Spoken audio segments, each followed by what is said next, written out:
மத்திய பட்ஜெட்டில் திண்டுக்கல் சபரிமலை ரயில் பாதை திட்டம், பழனி காரைக்குடி ரயில் பாதை திட்டங்களுக்கு நிதி ஒதுக்கீடு செய்யப்படாததை கண்டித்து ஆன்மீக பக்தர்களே போராட்டம் நடத்துவார்கள் என்று திண்டுக்கல் நாடாளுமன்ற உறுப்பினர் ஆர் சச்சிதானந்தம் தெரிவித்துள்ளார்.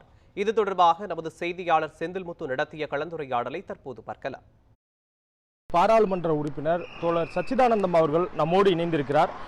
தற்போதைய மத்திய அரசாங்கம் ரயில்வே துறைக்காக தமிழகத்திற்கு நிதி ஒதுக்குவதில் பாரபட்சம் காட்டுவதாக ஒரு குற்றச்சாட்டு எழுந்திருக்கிறது. இது குறித்தான கருத்துக்களை நம்முடைய அவர் பகிர்ந்து கொள்ள உள்ளார். தோழர் வணக்கம்.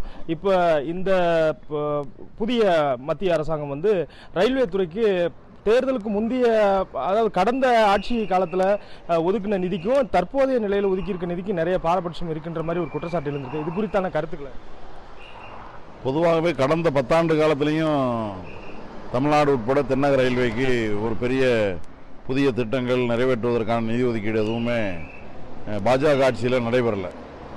இந்த ஆண்டு கூட என்னென்னா பட்ஜெட்டினுடைய ஏற்கனவே ரயில்வே பட்ஜெட்டுங்கிறது தனி பட்ஜெட்டாக வெளிவந்துட்டு இருந்தது.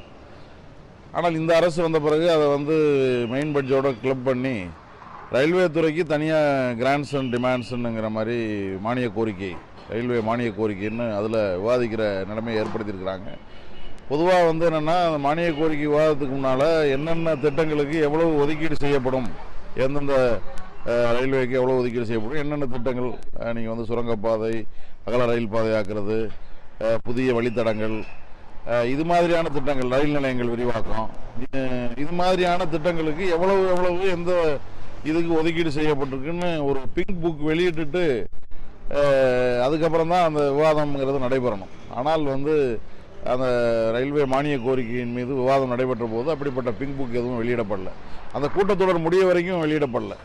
இப்போது தான் அந்த பிங்க் புக் வெளியிட்டிருக்கு. அது வெளிவந்த பிறகு தான் தெரியுது இதில் முற்றிலும் தென்னக ரயில்வேக்கு 9,048 கோடி ரூபாய் ஒதுக்கீடு செய்யப்பட்டிருந்தாலும் இந்த 9,048 கோடி ரூபாயில் புதிய திட்டங்களுக்கான ஒதுக்கீடுகள் எதுவுமே கிடையாது.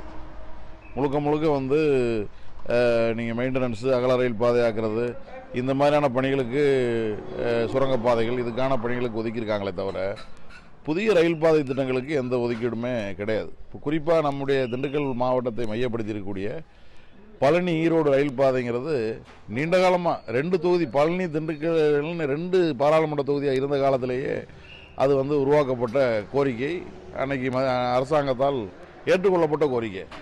அதுக்கு 100 கோடி மதிப்பீடுன்னு அறிவித்தாங்க. இப்போ வெறும் 1000 ரூபாய் மட்டுமே ஒதுக்கீடு பண்ணியிருக்காங்க. இது மாதிரி கிட்டத்தட்ட ஒரு 6 திட்டங்கள், தமிழ்நாட்டில் இருக்கக்கூடிய 6 ரயில்வே திட்டங்களுக்கு வெறும் 1000 ரூபாய் மட்டுமே ஒதுக்கீடு பண்ணியிருக்காங்க. இந்த 1000 ரூபா ஒதுக்கீடுங்கிறது தான் ரொம்ப கேவலமாக இருக்குது, சிரிக்கிற மாதிரி இருக்குது. 1000 ரூபா வச்சு என்ன டீ காபி கூட சாப்பிட முடியாது, எதுவுமே செய்ய முடியாது. ஆகவே இப்படி இது முற்றிலும் தமிழ்நாட்டை புறக்கணிக்கக்கூடிய ஒரு ரயில்வே பட்ஜெட்டாக தான் இந்த பட்ஜெட் வந்திருக்கு. நியூஸ் 7 தமிழ் செய்திகளுக்காக திண்டுக்கல்லிலிருந்து செந்தில்முத்து.